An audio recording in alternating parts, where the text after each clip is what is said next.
Hey gang, it's Squill, and we finally made it. The very last, most final, ultimate episode of Fiona and Cake. Season 1. Yeah, so just a few days before I started working on this video, Fiona and Cake was very unceremoniously revealed to be greenlit for a second season on Cartoon Network's Twitter account.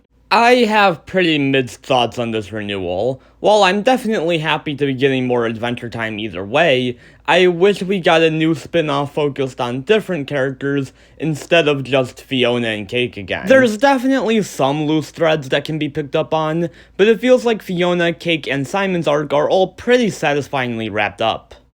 But what does this renewal mean for my review of the final episode? Well, it means that now I'm going to be reviewing it as a season finale and not a series finale. Which will be a little weird as I've been reviewing the series so far as if it's all just one 10-episode miniseries. But that's enough stalling, let's get into the actual episode. Cheers is the 10th and final episode of the first season of Fiona and Cake. God, that's still weird to say. This is easily the most divisive episode of Fiona and Cake, as some people really love it, and some people really hate it. I was pretty down on the episode when it first aired, but have my opinions changed in any way? Well, let's get into it. The episode starts off on the first of a few Casper and Nova segments throughout the episode. These segments are all really stylish looking, I love the mixed media used here. Throughout these segments, we keep seeing Nova go along with Casper's ideas without getting the chance to explore her own options. I wonder what this could be a metaphor for. We cut back to 1000 Plus where Simon is clearly frustrated at the game. We then get an appearance from none other than Pond Swan, a descendant of Choose Goose. Fun fact, this is actually something that Steve Wolfhard drew all the way back in 2018 after the show had ended. So it was cool to see it finally canonized in official Adventure Time media. The fact that Choose Goose just keeps showing up in Adventure Time spin-offs is such a screw the audience running gag, and I kinda love it. Like, I kinda hope they keep finding ways to shoehorn him into season 2, because he legitimately gives me brain rot every time he shows up. We then get a shot of Simon butt-ass naked inside Shermie's head, because I'm sure the crew just couldn't resist. It's a little concerning that Simon is fully exposed in front of Shermie, who is a child, but I guess that's not really his fault. After this, we cut to Fiona World, where we pick up where last episode left off, with Scarab reforming. Gary saying, "Oh no, he's hot," was very funny, and probably my favorite joke of the episode. I wonder whether or not this was an intentional SpongeBob reference. Scarab has an interesting line here about Fiona and Cake infecting people. I wonder if he's referring to that glitch thing we've seen them do a couple times. If so, I think that sort of remedies the complaint I had in my review of The Winter King that the Fiona and Cake glitch didn't really get any payoff. Although it's also entirely possible that they'll do more with this in season 2, who knows. Cake gets a hold of Scarab's crystal and uses it to zap some of the creatures he's captured back at him. I really like these character designs, but it would have been cool if at least one of them was a being we knew of from the original series. Like, when I first watched the scene, I was kinda partially expecting to see the Voidcaster or something. Unfortunately, Scarab is able to easily kill most of these creatures, and he starts destroying Fiona's world alongside them. Cake turning into Godzilla to fight Scarab was really fun. After this, we cut back to 1000 Plus, where Simon and Beth are on the final chapter of the Casper and Nova book. In the story, Simon is forced to choose between letting Nova get crushed to death in order to get the crown, and having Casper drink a potion that allows him to save Nova and get the crown, but forget about her in the process. Simon obviously doesn't like either of these options, and Beth explains to him that the only reason why it got to this point in the first place is because Simon only picked Casper's choices. In case this wasn't already obvious, the story is a metaphor for Simon and Betty's relationship. While Simon never intentionally hurt Betty, he was ignorant in the ways that she was suffering because of him. Betty's infatuation with Simon led to her sacrificing everything, including her mortal being, just for him. And Simon putting his own interests above Betty's is what led to him finding the crown, starting the domino effect of both him and Betty losing their sanity. In fact, I find it pretty symbolic that the magic of the crown made Simon forget about Betty completely, whereas Betty's magic amplified the intense feelings she already felt for Simon. I'm not saying here that Simon didn't truly love Betty, he obviously did. What I'm saying is that it's entirely possible to love somebody without fully taking their feelings into account. I really like Simon coming to this realization, however my one criticism is that I think Beth explaining it to him was a little unnecessary. Like, the Casper and Nova metaphor itself is already a little on the nose as is. I feel like Simon and us, the audience, could have figured it out ourselves. It's not terrible, just a little too handholdy for my liking. After Simon has his realization, Betty removes him from Shermie's head. Shermie's line right after about being a prisoner in his own mind was very funny. Back in Fiona world, we see that Cake has been overusing her powers. This causes her to crash. Scarab destroys Fiona's apartment, leading to the female version of Ash presumably falling to her death. Hell yeah, all my homies hate Ash. Marshall trying to use the power of music to save Gary was very cute, although it's pretty lame that we didn't get an actual Marshall Eason out of this. I know that's the fault of Donald Glover's agents, but it's still a bummer. Fiona looking at all the destruction around her and claiming that she wants this world now was a great showcase of her character development. After this, we cut back to Simon, who's returned to his own body. This leads to my favorite scene in the episode, and one of my favorite scenes in the entire show, that being Simon revisiting the bus stop moment. I have a lot to say about this scene, so strap in. First off, I love the parallels between this and a similar scene back in Temple of Mars. Both Simon and Betty have confronted past memories of themselves involving the trip that Betty never went on to correct the decisions that they made. I think the main difference between the two scenes is that for Simon, it was an intentional moment of self-reflection, whereas for Betty, it was just another obstacle that she had to get past, which led to her taking away the wrong lesson. I admit, it did take a few watches for me to fully understand what the scene was trying to say about Simon and Betty. When I initially watched it, I thought the show was trying to say that Simon should have never found the crown. This, of course, would have been contradictory to the vampire world we see in The Star, which only became the way it is because Simon never put the crown on. But upon rewatch, I've realized that this isn't really what the show was trying to say. What the show was trying to tell Simon was that he has to accept the choices he made and move beyond them. We could spend our entire lives regretting a certain decision we made, but at the end of the day, these decisions are what made us who we are. And through these bad decisions, we can learn to make better ones in the future. Betty telling Simon that she doesn't have any regrets hits me in the feels every time. Despite all of their flaws, Betty and Simon still loved each other at the end of the day. Their relationship wasn't toxic, they were just two flawed people who loved each other more than anything else in the world. And I guess I should point out the elephant in the room. A lot of people have criticized Fiona and Cake for painting Simon in a much more selfish light than the original series did. This is a criticism that I strongly disagree with. First off, I just think giving Simon actual flaws makes him a more interesting and well-rounded character. Sure, we all love how selfless and caring Simon is, but characters who are selfless and perfect all the time with no flaws whatsoever are kinda boring, especially when said characters have been upgraded to main character status.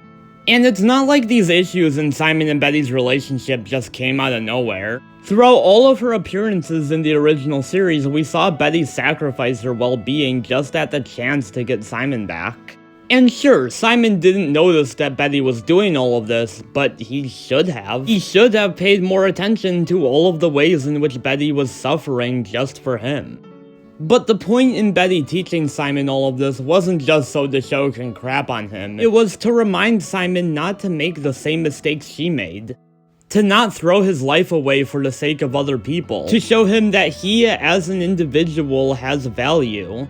I realize I just spent an unfathomably long time talking about just one individual scene, but in my defense, this is just what Simon and Betty's relationship does to me, man. I mean, you all saw how long the Jerry reveal was. Don't act like you didn't expect this. But anyways, Simon gets a text from Fiona making him realize that he's had her phone the entire time. Simon decides to call her, and we get the first of what is only 2 interactions between them throughout the last 2 episodes, with the other one being incredibly brief. A part of me does wish we got a little more Simon and Fiona interactions in the final episode, but what we did get was still great. Simon being unsure over whether or not he should put the crown on to try and save Fiona, and Fiona reassuring him that it's all gonna be okay. It's great stuff. And the scene right after of Simon throwing the crown is probably my second favorite moment of the whole episode. It just feels so big and climatic with the intense music and the way Simon is drawn. Excellent storyboarding here.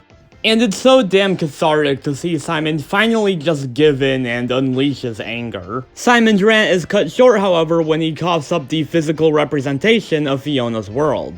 It takes the shape of a dandelion. Simon gives the dandelion to Fiona in what is their final interaction, at least of season 1. Fiona and Cake decide that it would be selfish for them to have the entire world to themselves, so Fiona blows the dandelion, allowing everyone to have a little piece of it. I love the way this mirrors a similar shot back in Fiona Campbell.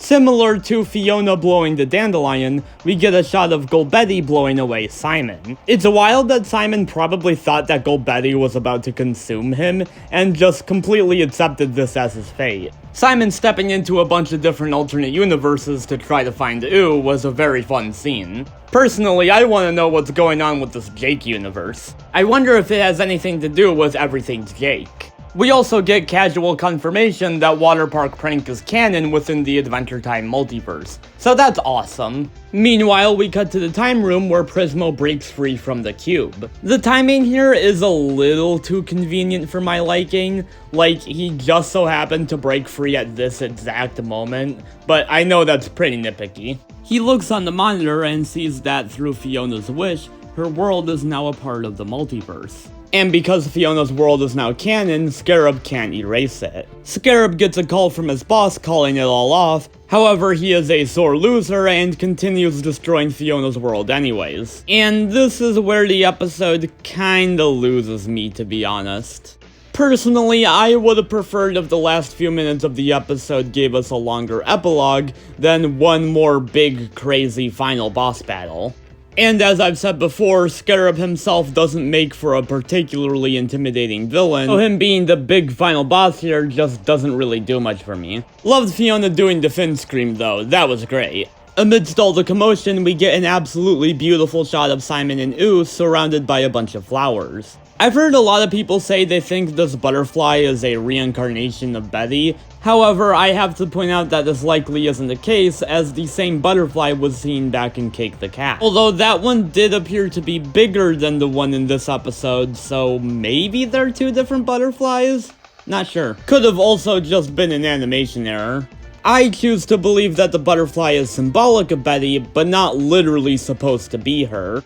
Either way, it was nice to see Simon actually happy to be back in Ooh. Unfortunately, right after this, we get my least favorite scene in the episode, as well as all of Fiona and Cake Season 1, in which Prismo brings in the Peppermint Butler tank, Baby Finn, Jay, Little Destiny, and the non-flying squirrel.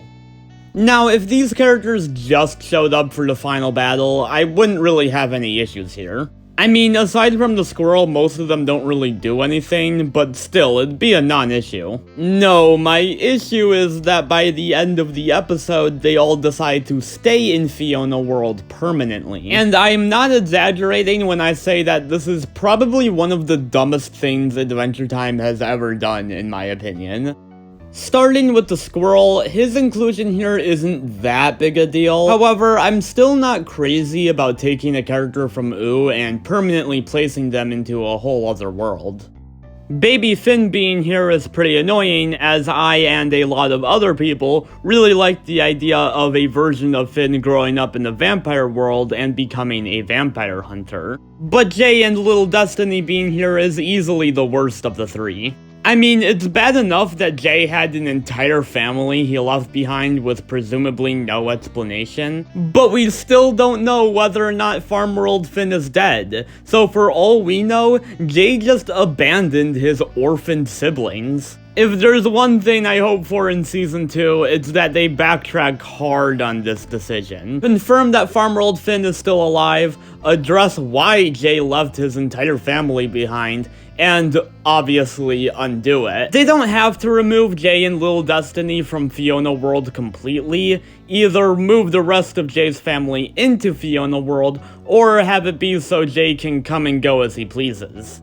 That baffling decision aside, the climax for the Fiona World plot is fine enough. Fiona getting all big is decently fun, but like I said before, I still would have preferred a longer epilogue. And with that, the episode ends on a similar note to Come Along With Me with a montage. Personally, I would have preferred just one final scene with Fiona and then one final scene with Simon over a big montage, but there's still some good stuff here. I like that Fiona is still able to contact Simon. I like Gary getting to start his own business. I like Simon hanging out with Astrid, as well as the implication that Astrid ended up creating the Casper and Nova story.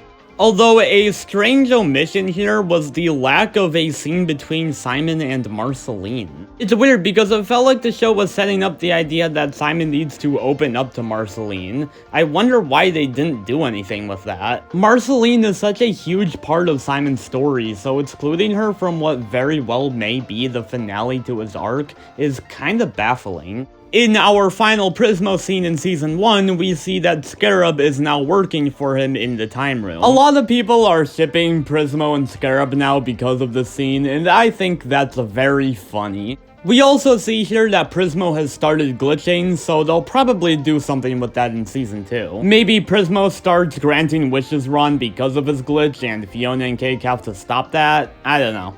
After this, we get our final Simon scene in which he is in therapy with a Minerva bot. This scene is brief, but I like that it shows that Simon isn't just completely fine now. He's at a better place now than he was at the start of the show, and he'll have his good days and bad days, but sometimes he'll still need to remind himself that life is worth living.